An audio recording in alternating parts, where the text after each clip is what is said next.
j'ai des rêves un peu étranges. Et ce reportage raconte un de ces rêves et je dirais même qu'il s'est réalisé bien au-delà de toutes mes espérances. Je ne suis jamais monté dans un hélicoptère. Ça peut paraître surprenant et un peu fou au vu de toutes mes activités dans le monde des secours et du sauvetage, mais c'est vrai, je suis jamais monté dans un hélico. Après tu me diras, c'est assez simple, il suffit de faire un baptême de l'air. Mais non, justement, on m'a même proposé d'en faire un une fois, de me l'offrir, mais j'ai catégoriquement refusé. Mais comme je t'ai dit, j'ai des rêves un petit peu étranges, et ce rêve de monter dans un hélico, de faire un vol en hélico, il est étrange dans le sens où je ne voulais pas payer pour monter dans un hélico. Je voulais que la première fois de ma vie que je monte dans un hélico, ce soit pour le travail. Qu'on me demande de monter dans un hélico parce que je dois le faire et pas parce que je veux. Alors du coup, une fois qu'on a cette donnée dans l'univers, ça devient un petit peu plus compliqué de réaliser ce rêve. Heureusement, dans tout ça, je connais Ben. Ben est une personne merveilleuse que j'ai rencontrée il y a 1 an à peu près, lorsque j'ai rejoint Secouristes sans frontières. Dans le cadre de cette ONG de sauvetage sur catastrophes naturelles, on a eu l'occasion d'apprendre à se connaître, de travailler ensemble et d'assez rapidement comprendre qu'on avait un petit peu le même mode de pensée, la même appréciation au risque et le même goût du risque. Ce risque un petit peu maîtrisé, où on a peur mais où on y va quand même. Le job de Ben, c'est de s'occuper de la maintenance des installations anti-avalanche. En gros, c'est un technicien aventurier ou un aventurier technicien, je ne sais pas trop encore. Son job, littéralement, c'est d'accéder à des abris et des postes de contrôle absolument inaccessibles pour contrôler une conduite, resserrer un boulon ou monter une antenne. Et bien forcément, en apprenant à le connaître, il m'a parlé aussi de son métier. Et ayant tous les deux un peu le même givrage de cerveau, il m'a promis que le jour où il aurait un mandat proche de chez moi, eh bien il n'hésiterait pas à m'appeler pour m'engager et puis que je lui file un coup de main sur ses opérations. Et ce jour est arrivé. Il me lance un coup de téléphone 3 jours avant la date en me demandant si je suis disponible et prêt à monter dans un hélico pour me faire larguer dans un endroit complètement escarpé et isolé du monde. Alors bien sûr que je dis oui, bien qu'il y ait énormément d'incertitudes quant à la possibilité de le faire. On avait à peu près 1% des réponses, beaucoup d'incertitudes, mais pour vivre des aventures de ce genre, il faut savoir donner son feu vert avec tout ce mystère et faire confiance à la vie pour que ça fonctionne. Parce que si tu comptes avoir toutes les réponses à tes questions avant de te lancer dans une aventure, eh bien tu ne vivras jamais ces aventures. 3 jours plus tard, les planètes sont alignées et on peut partir pour Verbier pour mettre en service une installation GazEx.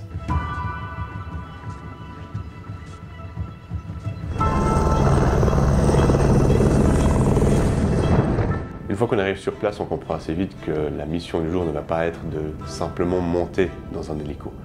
Et à ce moment-là, autant Ben que moi, bien que Ben soit habitué aux hélicoptères, on comprend que cette journée va revêtir un caractère assez unique et exceptionnel.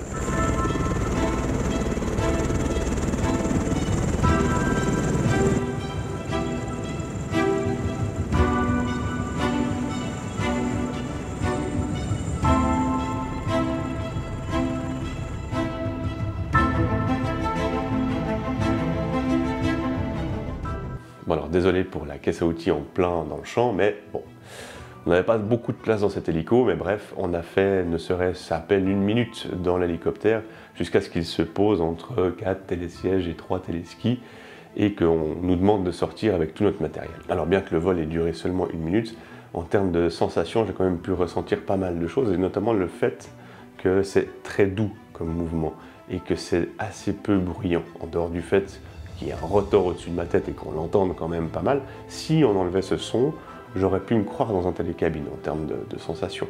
Je m'attendais à sentir le décollage, mais même pas, c'est hyper fluide et confortable, c'est assez extraordinaire comme machine. Et donc à ce moment-là, on ressort avec tout notre matériel et on voit l'assistant de vol sortir une longue corde du panier qui est accroché sur le patin à gauche de l'hélicoptère.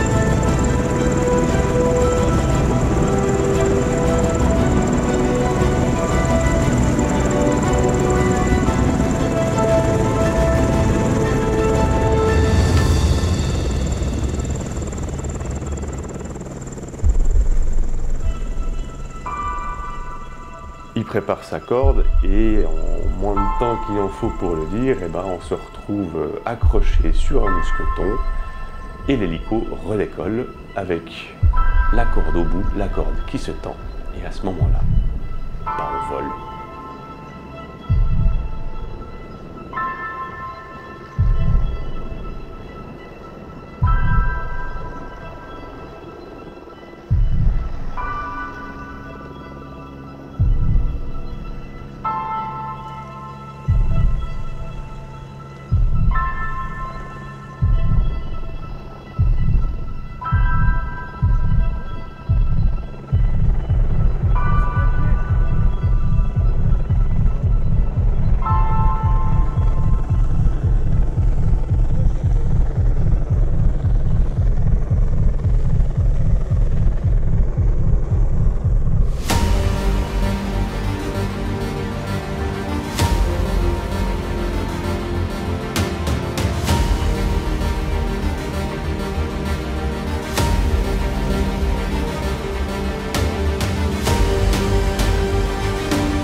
Ok.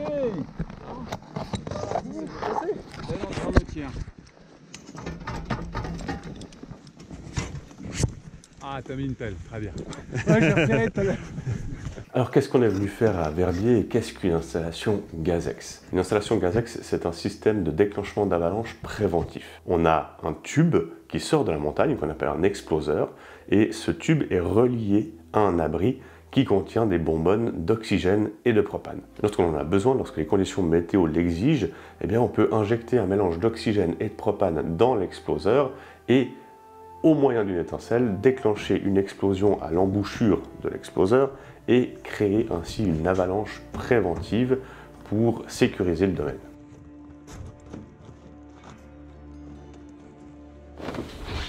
Ça va bien?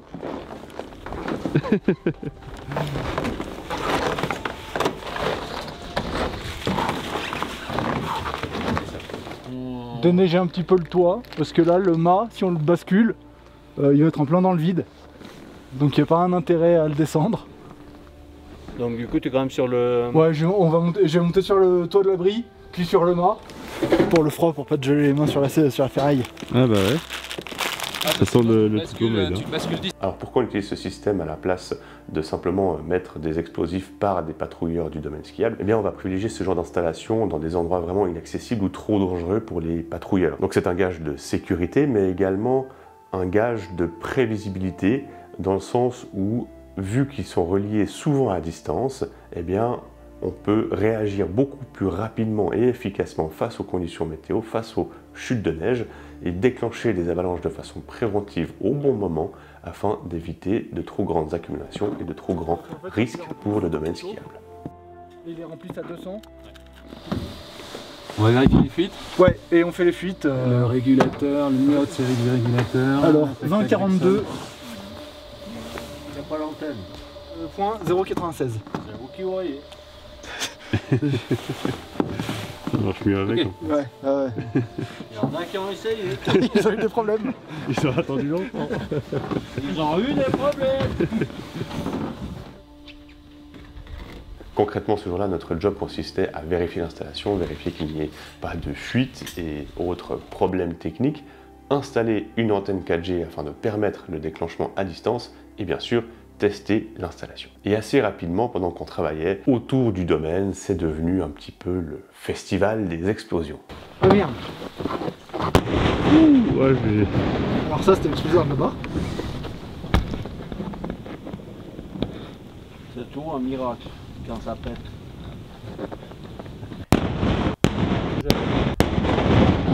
Bon, touch. Parce que je vois la pluie. Merci.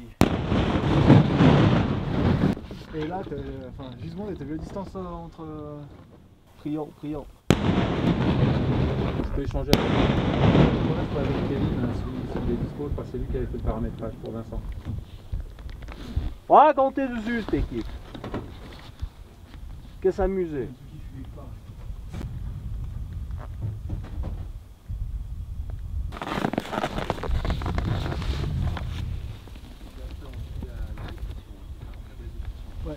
Alors là, de tête, moi j'ai plus la baisse enregistrée.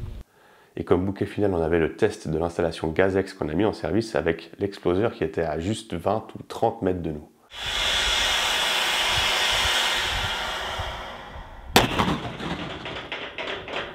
Tac.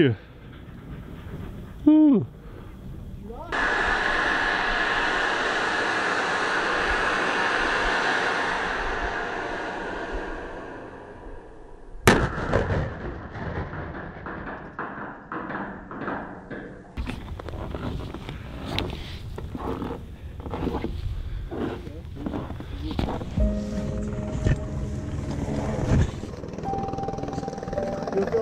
Ah oui, il y a la clé. Non, ferme pas la clé.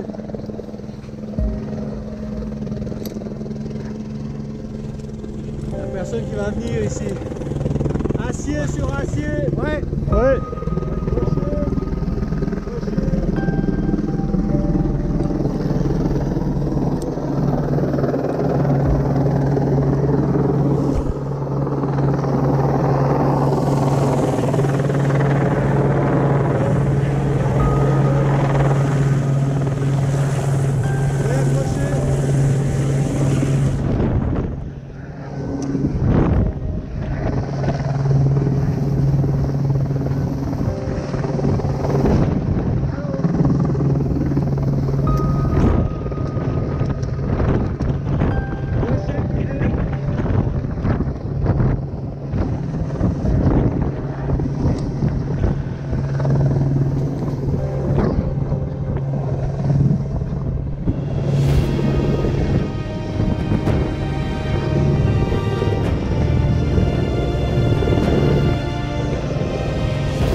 C'est ainsi que j'ai participé à la mise en service d'une installation Gazec, c'est ainsi que j'ai réalisé un de mes rêves, et même bien au-delà, que je me suis fait treuiller au bout d'une corde par un hélicoptère. Jamais j'aurais cru ça possible comme première expérience. Pour tout ça, un immense merci à Alpes Maintenance, MND, le domaine skiable de Verbier et bien sûr Air Glacier pour l'hélicoptère.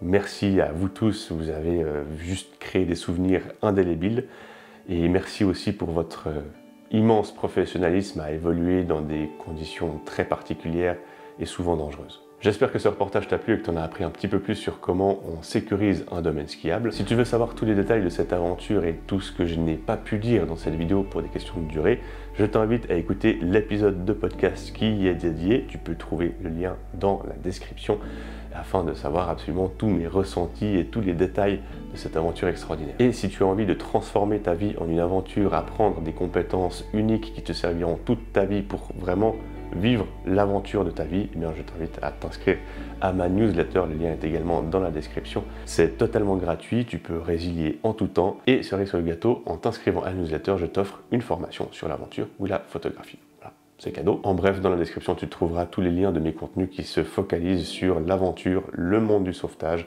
et la photographie. N'oublie pas de t'abonner, de partager et de commenter cette vidéo, ça me ferait très plaisir d'en débattre dans les commentaires. Et moi, je te remercie infiniment d'avoir regardé ce reportage et je te dis à la prochaine dans une prochaine découverte.